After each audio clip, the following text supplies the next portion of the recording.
To the extent that we live our lives in a manner that is consistent with the truth in our heart, we thrive.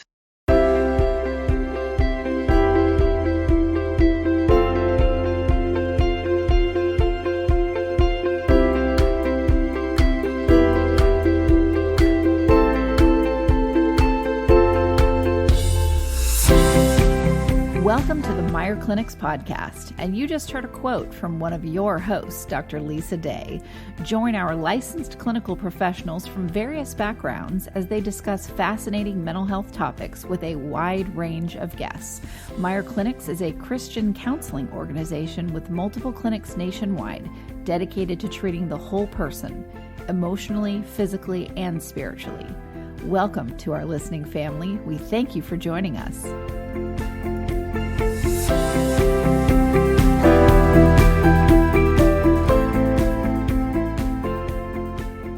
Hi, everyone. I'm here with Dr. Lisa Day. This is Kristen Walker. Hello, Lisa. Hi, Kristen.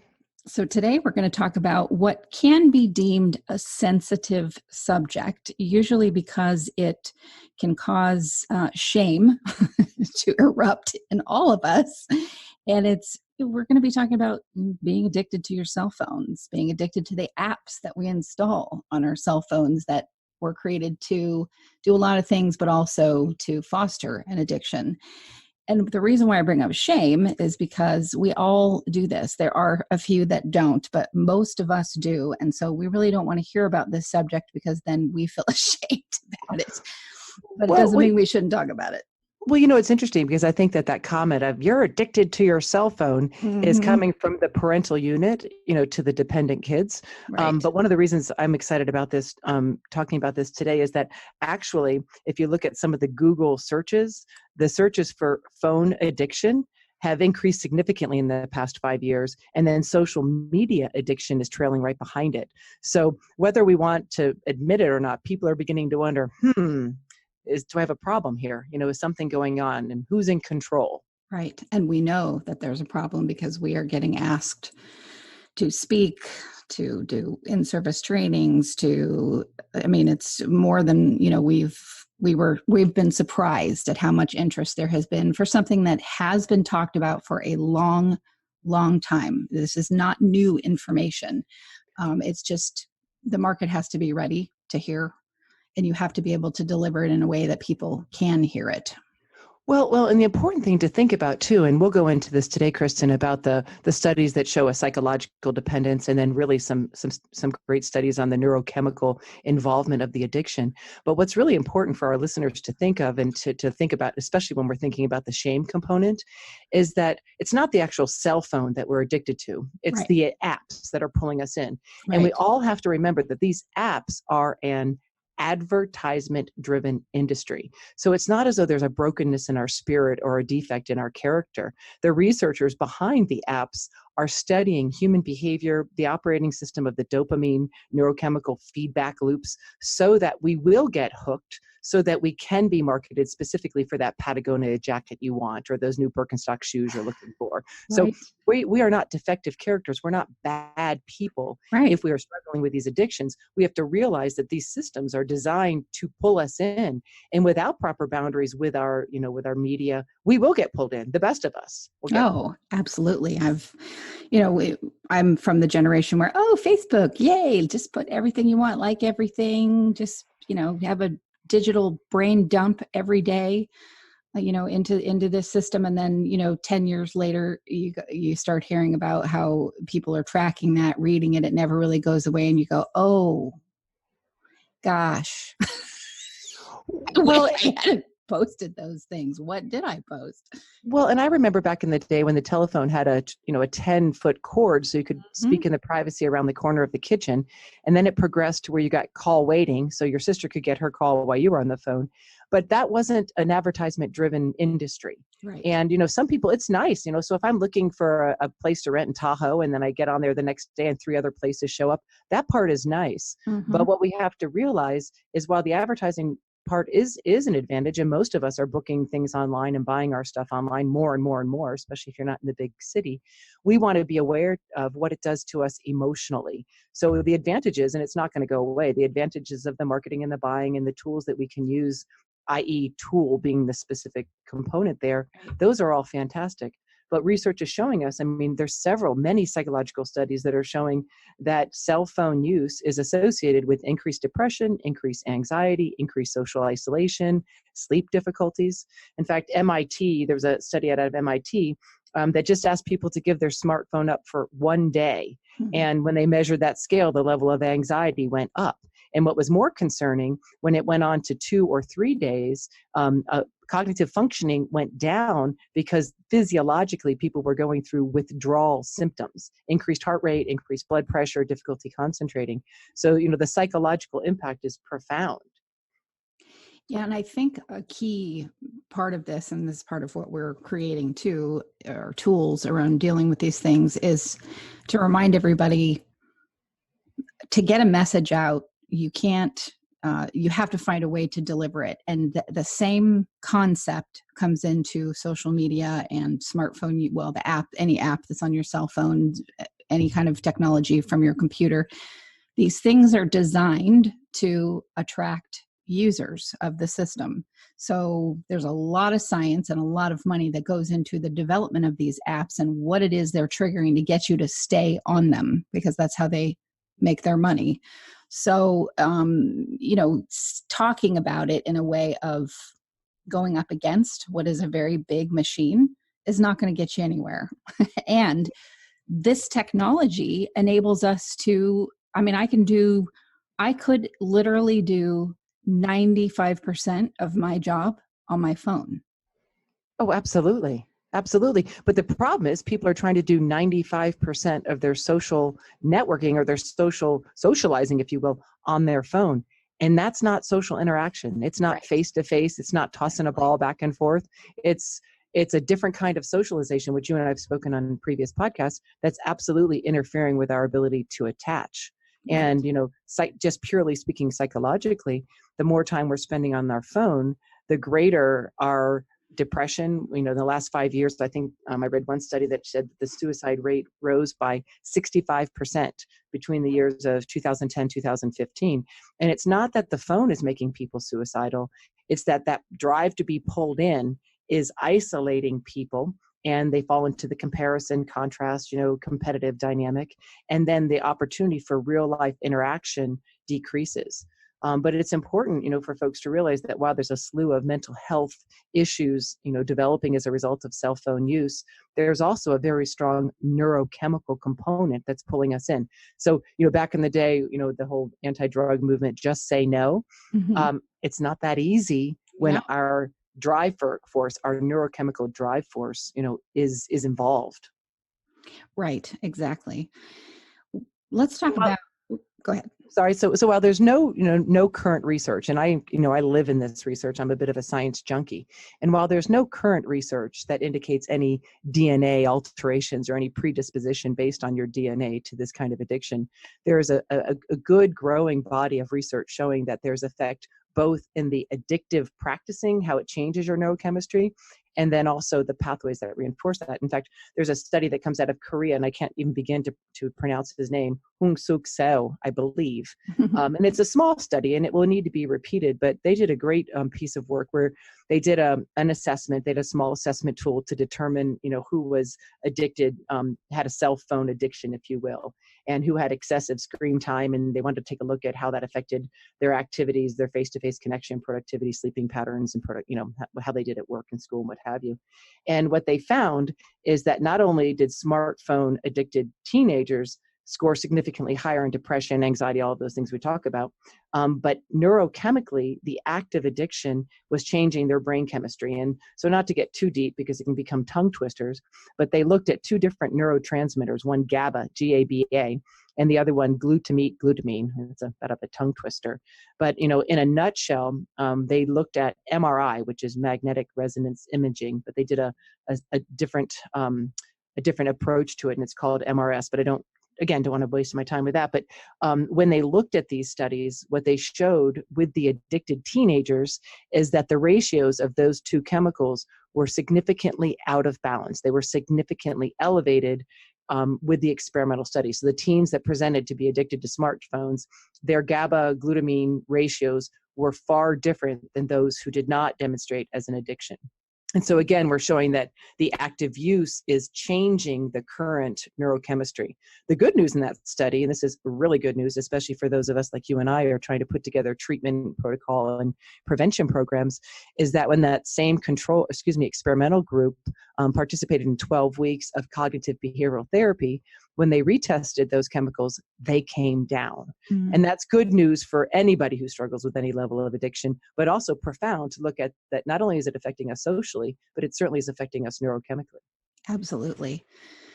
In terms of that, that need to get that quick fix, which is what you get when you get a like, when you go on and you do something, you take a picture of it and you put it out wherever you put it out, or you send it to, all of your friends or whatever it is that you do with that. And sometimes that's a real moment, and sometimes that's just a completely faked reality in order to keep up with what you perceive as everyone else's wonderful life. And that gives you that, that instantaneous hit of dopamine as well. So what kind of disorders do we see in mental health that this fosters? It doesn't create them, but it fosters these things. Certainly addiction. Oh, absolutely addiction.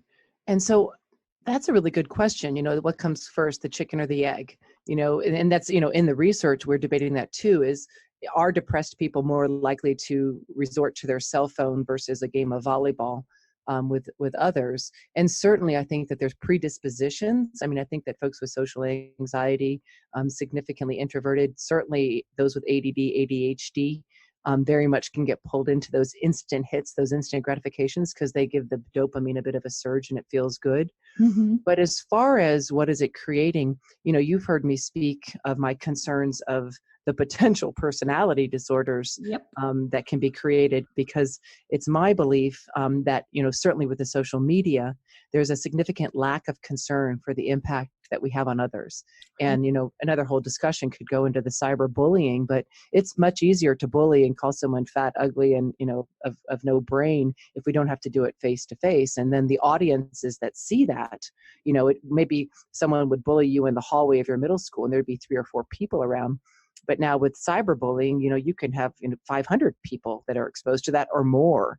Yeah, so 50,000 people, 1 million people. Exactly. Oh, yeah, no. And we see this with, people who are quote unquote influencers who are also celebrities, and the back and forth Taylor Swift and Katy Perry and, whoever. And I don't ever think, oh, how pathetic that they're playing this out online. I don't think that. And I know some other people do think that way. And I look at that like, what? This is their world.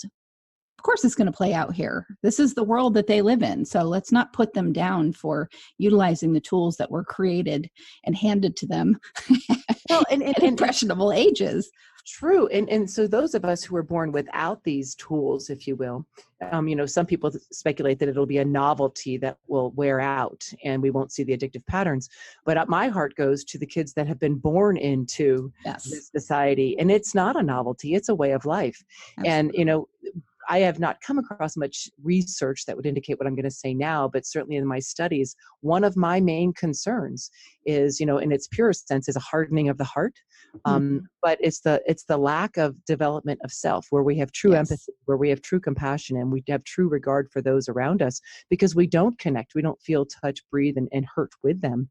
And that combined with just such a huge push in our youth for the selfies. And then now we have the apps that can make you taller, thinner, bigger breasted, bigger booty, and can really highlight all these aspects of making you something other than real. My concern, obviously, is that we're going to develop a culture of sociopathic narcissists, which all of us know is the most dangerous personality combination to exist. Absolutely. So, and they will utilize their platforms to skewer anyone that causes narcissistic injury. Oh, absolutely. Whether it's against the law or not, because remember, they're above the law. They're above the law. Yeah. And so to track back, what do I think that this effect is having on neurochemistry and then the development of mental illness, I think that we're seeing that those more vulnerable, those with excessive use, are developing, diagnostically, social anxiety, depression, low self-esteem, insecurities, fear of missing out, not being good enough. And then along with that, really a true lack of the development of healthy coping mechanisms and Right. problem solving skills. And so an unequipped culture, if you will. Right. And so when we look at it, the smartphone itself is not the addiction. We all know that. It's the fact that I never need to be alone, right? Right. So Yes. yeah, and so most people, there's a study that shows that over 70% of people, if you take their phone away, will exhibit some level of anxiety. And you and I probably both have had that. And yesterday Absolutely. I had one phone calling the other phone because I wasn't sure where, and there's a mild panic because in my situation, it's not a mild panic of who's texting me. It's that everything's on that phone, right? So Right. pictures on that phone, I've got notes on that phone, I've got email on that phone. So, there's genuine things that pull us in, but being careful of, the effects that it has on our neurochemistry is the real clincher. And you and I have spoken about this as well, is that what many people do not realize, and I have to be careful when we speak about this, because I don't have any ill feeling, if you will, toward Facebook or Twitter or Instagram. Not at all. They're brilliant people. Fogg's, what they developed years ago in the marketing is profound. But what's happening with it now, people just need to be aware of that it is designed on the same premise as a slot machine. Yep. And dopamine, when you pull that lever on the slot machine, the time space between the pull and the release, the dopamine begins to surge. Right. And it's that inconsistent risk of feedback that pulls us in. That's that anticipation, that excitement. Meaning if we knew that everything we posted was going to be liked 50 times, it'd be kind of boring, right? But we go, hey, I only got 5 likes on that one. I guess no one likes me today. Or, woo, I got 75 likes on that. I'm bad. I'm bad. And it's that. And so what we don't realize, and it's just important for individuals to know, is that is designed to keep us in. That's designed to pull us back. Right. And good or bad, right or wrong, it's brilliant in the marketing end, but the fallout that we're seeing is what we're concerned about. And it's not different than the tobacco industry where, okay, they created something without knowing 100% in its infancy, all of the science behind. It takes years to figure out, oh gosh, this may cause cancer. Oh, it does cause cancer. That takes time to do studies, to figure this out. Same thing with social media. Okay. It was invented. This is a hot new thing. They did not have the money nor the resources nor even the awareness to think, well, what is this going to do to people later? Maybe there was some awareness there, but as then just like the tobacco industry, oh, okay, now we're getting sued. This is awful. People are dying. Now we have to do training programs on how to get off of smoking. And it's the same thing we see with social media. While there's nothing good about tobacco, there's actually fantastic good that comes from social media. There really is. There are wonderful things that go on, with it. We just did the show about sex trafficking, and while it has helped that industry become a $1 billion industry, billions of dollars industry, but it's also helped Amber Alerts, prevented suicide, given a voice for people that are in high conflict regions that no one was listening to. And now they can, it's done good as well. Absolutely. And I always come back to my simple definition of addiction, because I think that it's something that we can all just filter through. Where are we on this? And I say, to the extent that any behavior or any activity interferes with social or occupational functioning, it's potentially problematic and has the potential to become an addiction. And, when I was thinking of this podcast today, and we'll talk a little bit about some strategies that we can use to address if we have problematic behavior, but I thought, back in the day, we didn't have a phone in our pocket at school, nor did we at work. Back in the day when I worked as a nurse, I didn't have a phone in my pocket and hadn't a clue what was going on, or if my dog had escaped, or if the stock market was up or down, or what was happening in, in the White House. You went to work. And so I think that people are not as aware of where cell phone and social media is not only interfering with social and occupational functioning, but it's massively destructive to both. Right. There's some studies that are showing, beginning to show at a corporate level, work productivity, when there's a cell phone versus when there's not a cell phone. And, even so many of the schools, it still blows me away that schools allow kids to even bring a cell phone into school because of the attention. There's such a drive to get your attention, which is really the core of the whole social media and the apps of how much of your attention can we get, because then we have the likelihood of exposing you to things that we can sell you. And so having that like internal of, is this interfering with true connection and attachment? I read a really funny article the other day that was talking about just simple Facebook, and was referring to the political campaign. And, you have your comment section and or your like button. And he suggested, what if there was a button that says, let's meet and talk about it?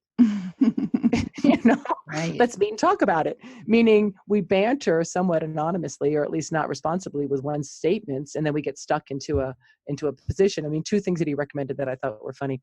Let's meet and talk about it. And I've changed my mind. Are not two things we think of when we think about taking a position on an issue Right. that we're commenting on. So, So looking at, is it interfering with me socially? Is it interfering with me occupationally? And then what can I do about it? I think too, that you can see often where someone's at in terms of their mental health, or the state of their mental health, by how much they post, what it is they're posting, how much they're on their cell phone. You can see it through what gets put out there. And I don't know that people really jump in to those kinds of situations and say, hey man, are you okay? You've been doing this a lot lately. What's going on? The few times that I've been skewered. Now the mature adults came back to me later and said, oh my gosh, thank you so much. I didn't even realize what I was doing. And, others have been just viciously angry about that, about a very loving, hey, you're not representing yourself well. Well, and I don't know where I came across this statement, but I came across it years ago, and I think that it's quite applicable here.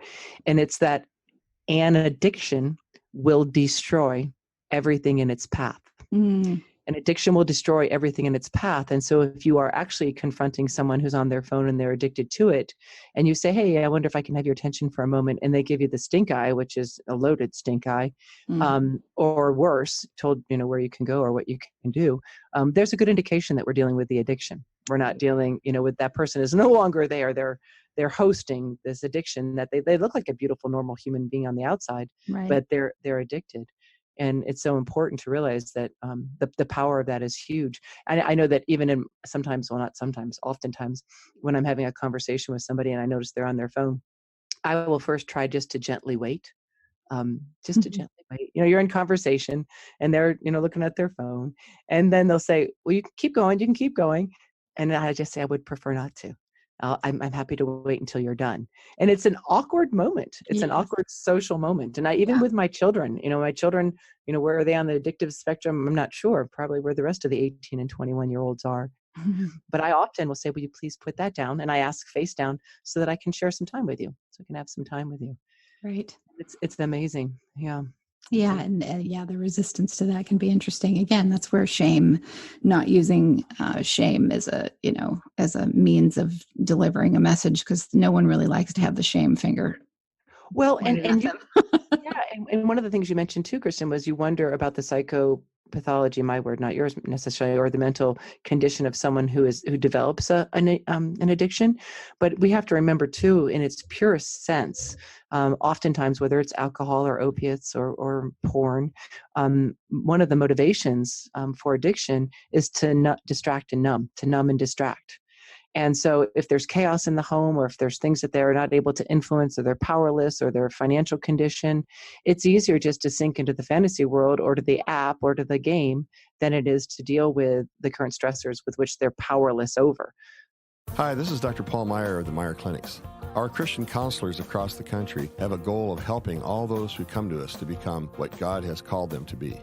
If you're in a situation where you're not at peace within yourself, or you just feel like there's joy that's missing in your life, we can come alongside to help you obtain peace and joy. This message is sponsored by the Meier Clinic Foundation, a nonprofit Christian counseling ministry. The number is 1-888-7-CLINIC, 1-888-7-CLINIC.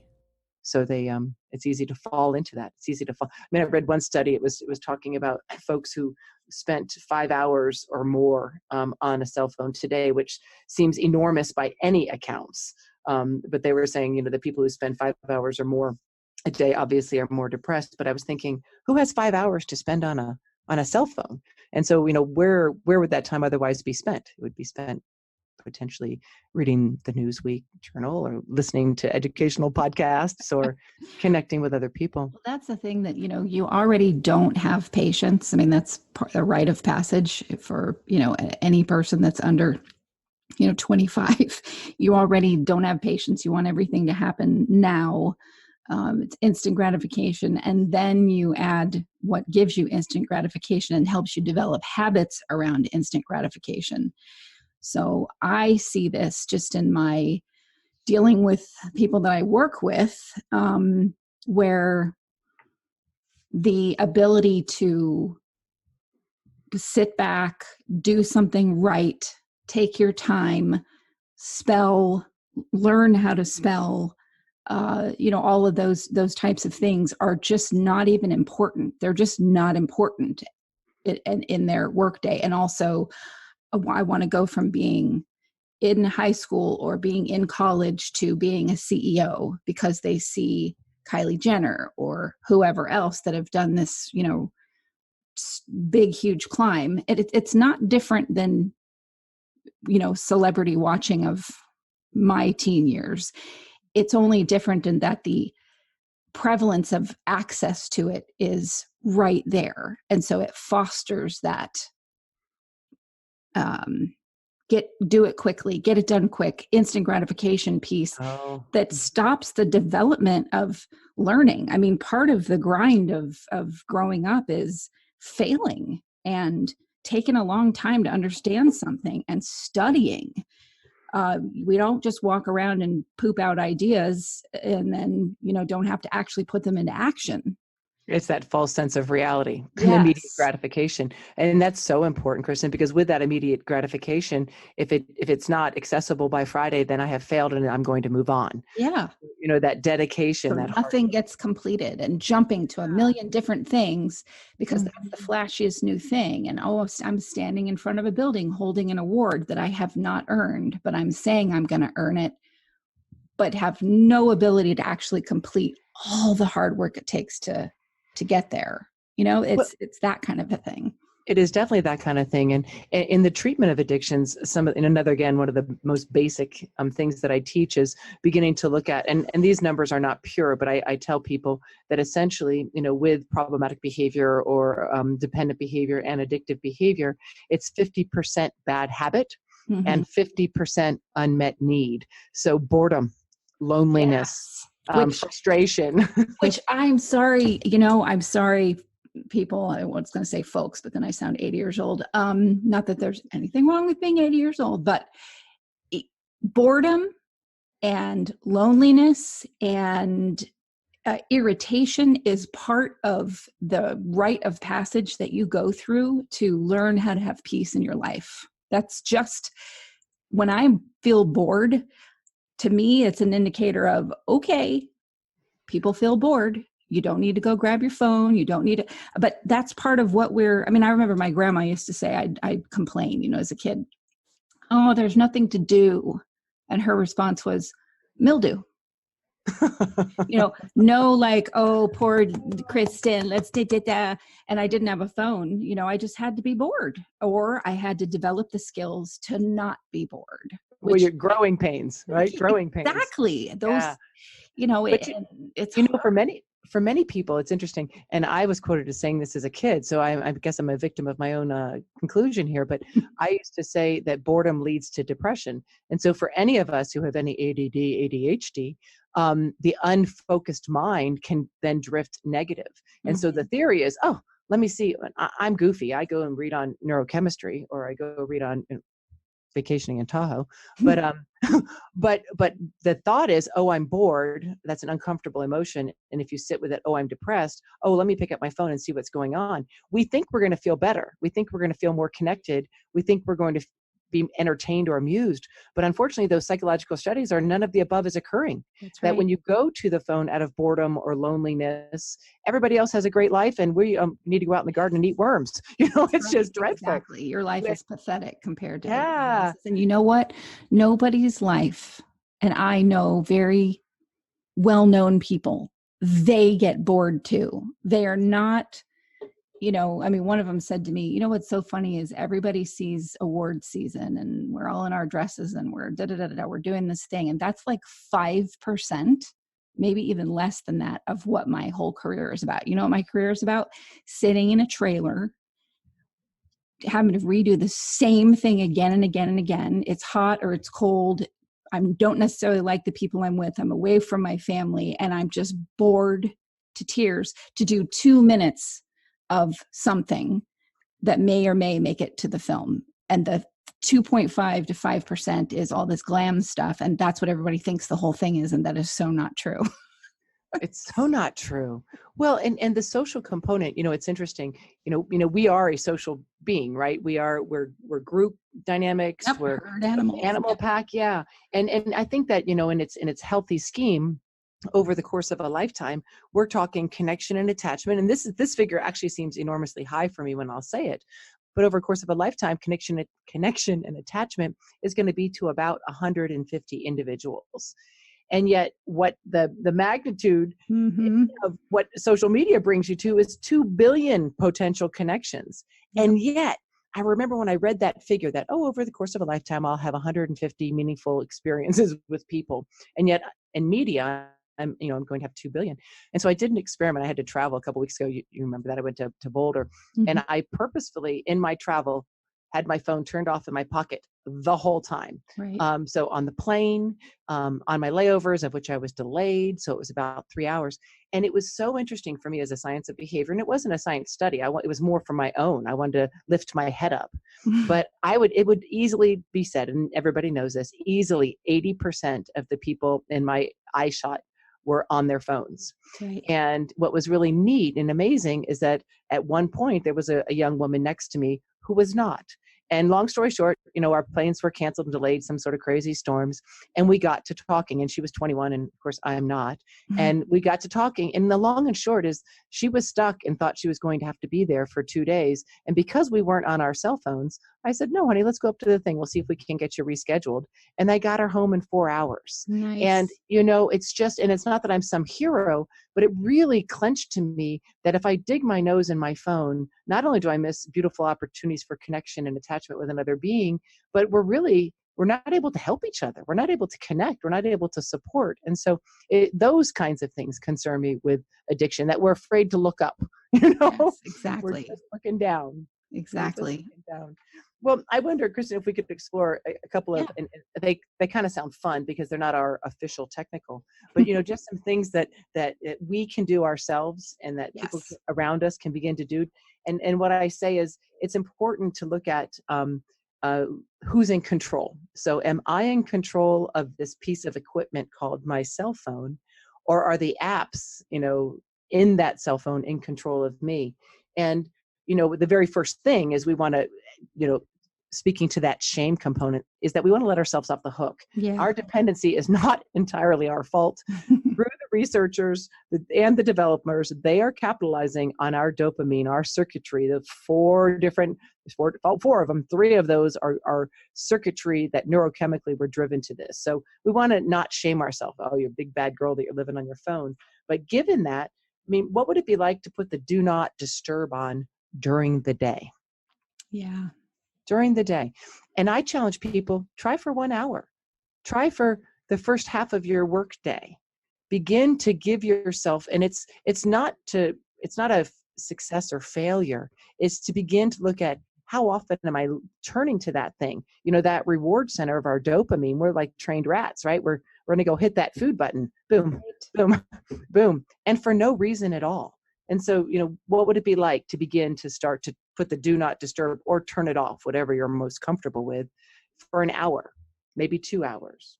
I left my phone. I thought I had left it at a grocery store on Friday night. Actually, I thought I had left it there, and I came home and I went, oof. And my first thought was, well, that phone was more than a laptop, because of course I have to have like the most expensive phone, but I don't have everything on my phone. It's in the cloud, so I don't have to worry so much about what's on my actual phone. And but I thought, oh, I'm so relieved. And I did not drive like a mad woman off to the grocery store to go get my phone. I actually just was like in heaven. That it was gone. And then I woke up in the morning and I didn't rush to go get it. By the time I got out, it was probably about 11 o'clock. I went off to see my horse, and I never bring my phone out for that. I feel like she looks at me like, don't you dare. Exactly. Not need another picture of me. Stop, So be here. Don't create a flat image of being here. Actually be here, So well, I get out to my car and my phone had just fallen to the front of my dashboard. So it was actually in my car. So I didn't have to go get it. But I was like, yeah, I really liked that break. And what you point to is something that I always think is so very powerful, and it's just cornerstone, to meditation. Anybody who does any kind of meditation is be here now. Right. So when you're meditating or you're praying and you're just trying to focus and a thought comes in of, oh, I need to go to Costco this afternoon, just watch it go on by. Or, oh, I wonder if the dogs are eating my my cell phone. Just watch it and let it go on by. But when we can begin to discipline our mind rather than the phone disciplining our mind, then we're beginning to take more steps. And people will always come back with, something crazy like, well, what if someone needs me? And, Kristen, I've given examples of the mental health in my own child. And so, I, for the longest time, kept that phone right there. What if something happens? Well, there's this false expectation if something flares up on the phone that we actually can do something. Right. When most of the time we can't.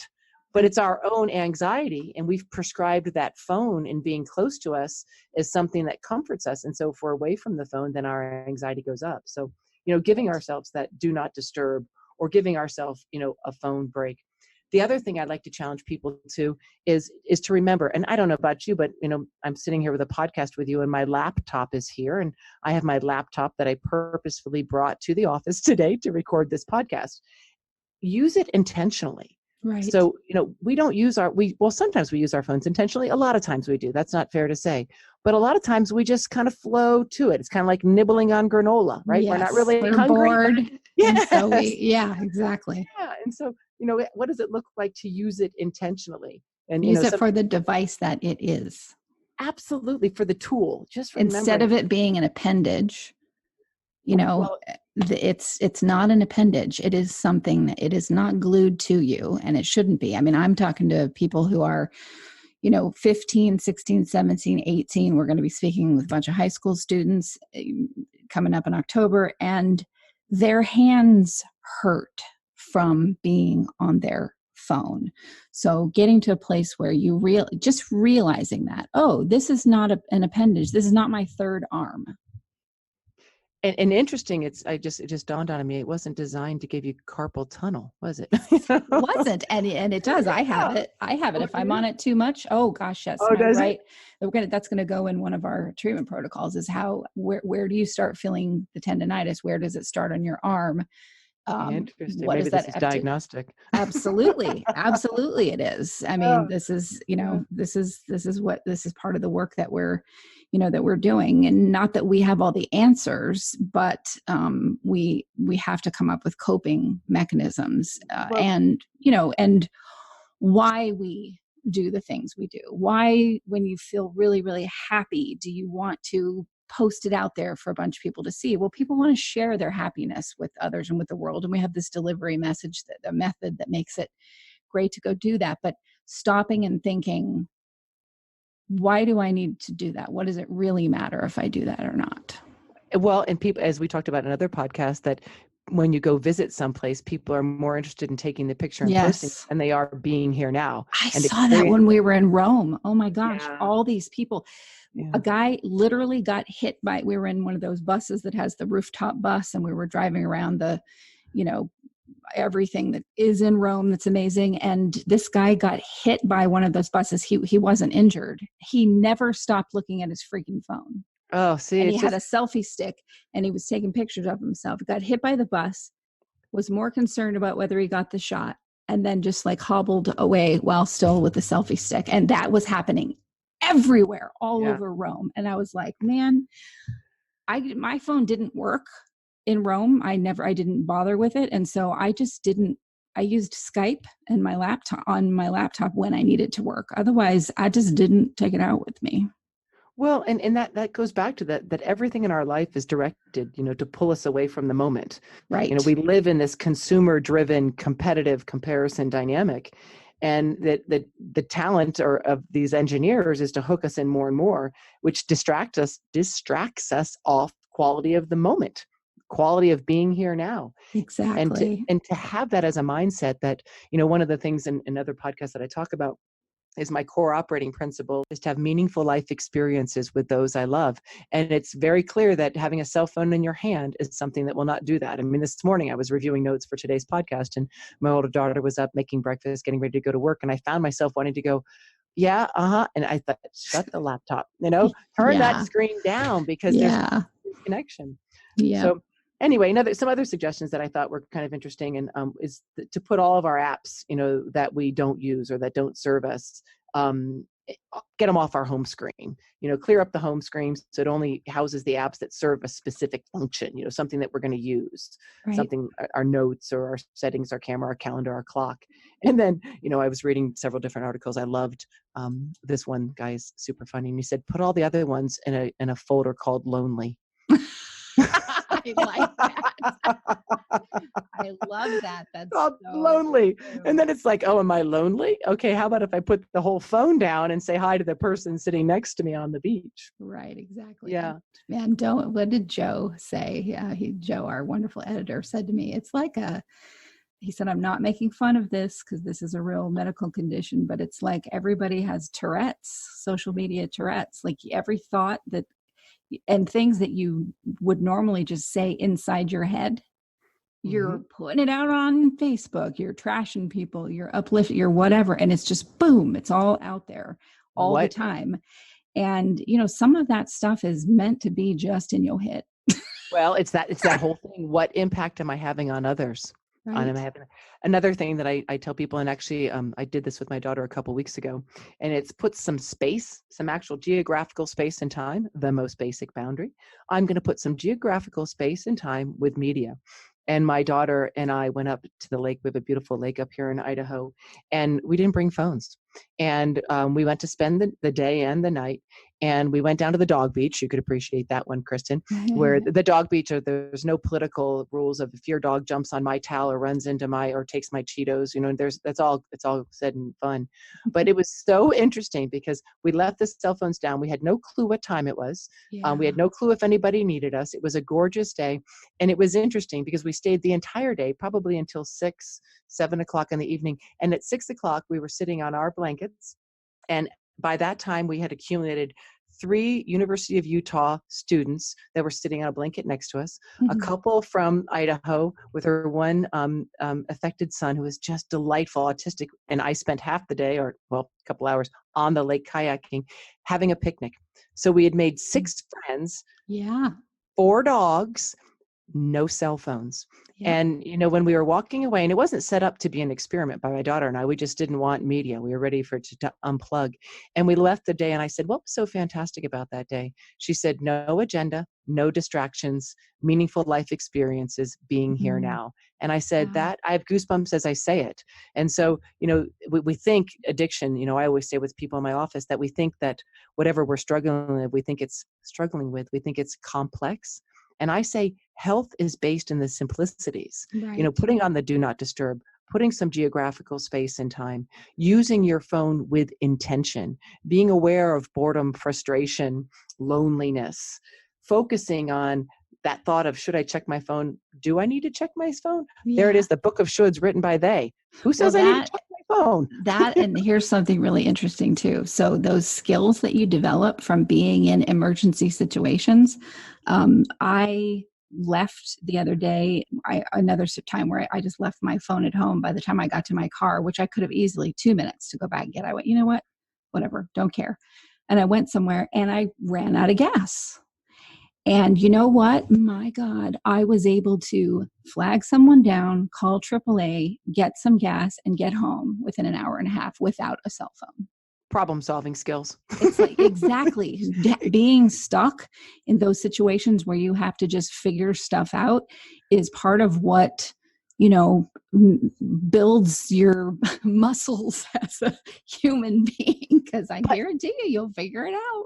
And then guess what follows from that? And not that I question this in you, but self-value. Absolutely. Self-respect. Self-identity. I recall, this was many moons ago, but I recall we have a small cabin out in the woods, and there's certainly no service out there. And I had gone for a bike ride. Anyway, long and short, my dog had gotten into something and it had cut the pad of his foot. And it looked like a small scene from Helter Skelter. There was blood literally everywhere. But my girls were not able to reach me because I was out on my bike. And when I came home, it still looked like Helter Skelter. There was blood everywhere, but the dog was laying quietly. Its foot had been cleaned. It had been peroxide. They found some paper towels and some duct tape. And they were so proud of themselves. They said, "No worries, Mom, we got it under control." But that gives that whole resiliency, that sense of accomplishment, that sense of value, the things that we're not seeing happen when there's too much time spent on a two-dimensional space, i.e. the cell phone. Exactly. Good stuff. Dr. Lisa Day, registered nurse, clinical psychologist. Thank you so much. We're going to talk more, obviously, about this subject, but we're getting a primer out there, at least. Yes. For something that is not going away. That's but right. I think in closing, Kristen, we really have to emphasize that you and I know each other because of social media. That's you and right. I know each other through our cell phones and through our computers. Right. And so there is so much good. And I have goosebumps as I say it. There's Absolutely. so much good with media and with technology and with cell phones. And yet we just want to be aware of, where is it interfering with social, occupational, academic, connection, attachment, problem-solving skills? Because those are the areas that are going to cause us difficulties as we navigate this thing we call life. Absolutely. All right. Thank you, Lisa. Thank you, Kristen. And thank you to our listeners for tuning in.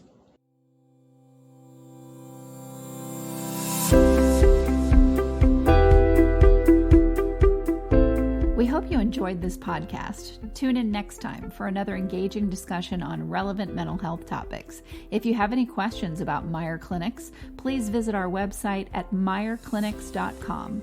That's MEIER clinics.com, or call us at 888-7-CLINIC.